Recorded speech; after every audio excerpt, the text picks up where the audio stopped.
This year's Fall Royal Culture Festival is set to take place next month at Seoul's four major palaces, as well as the Jongmyo Shrine, featuring a royal banquet, or Yeonhyang, along with demonstrations of national intangible heritage, such as traditional needlework and gold leaf printing. 가을 궁중문화축전의 올해 행사가 다음 달 서울 4대 궁과 종묘에서 열립니다. 이번 행사에는 궁중잔치인 연향을 비롯해 전통 자수와 금박 등 국가무형유산을 활용한 한복 제작 시연도 있을 예정입니다.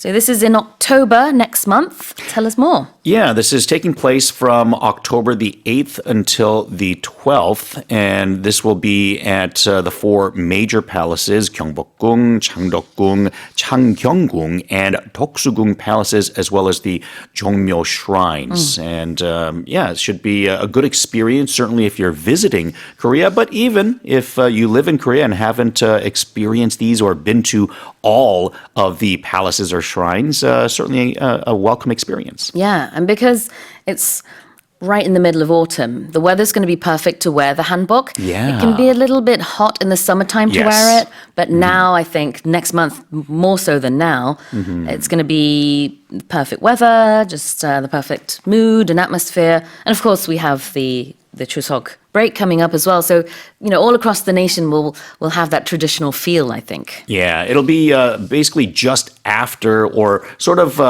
continuing from the end of the Chuseok period. So certainly should have some time to enjoy this. Well, every year we have the the Spring Royal Culture Festival, and then we have the Fall Royal Cultural Festival. So I believe it's held in April and then October every year. And if you missed the one back in April, now's your chance. Let's have a look at some expressions.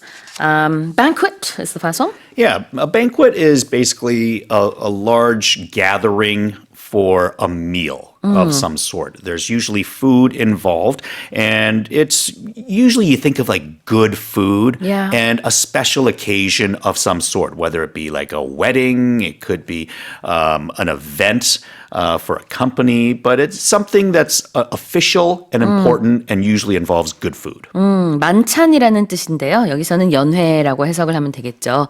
B-A-N-Q-U-E-T, banquet.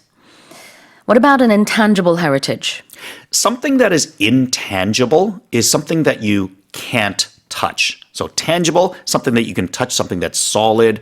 Intangible is something that's not that you can touch. And it says heritage, and you're thinking of like cultural things when you talk about heritage. So let's say, you know, like a pot of some sort. Like Korea has a lot of tangible heritage items like pots and celadon items and stuff like that. But in this case, because it's intangible, things that you can't touch, it's talking about different artworks, like not the actual art, but the process of doing it. You know, learning how to cook, let's say, or learning how to create art. These aren't things that you touch. They're things that you do. So that's why they're called intangible heritage. 만질 수 없는 intangible heritage 유산. 이게 바로 무형문화유산이 되겠네요. intangible spelling 알려주세요, 선생님. Intangible would be I-N-T-A-N-G-I-B-L-E. All right. 다시 읽어보겠습니다. This year's Fall Royal Culture Festival is set to take place next month at Seoul's four major palaces, as well as the Jongmyo Shrine, featuring a royal banquet, or Yeonhyang, along with demonstrations of natural intangible heritage, such as traditional needlework and gold leaf printing.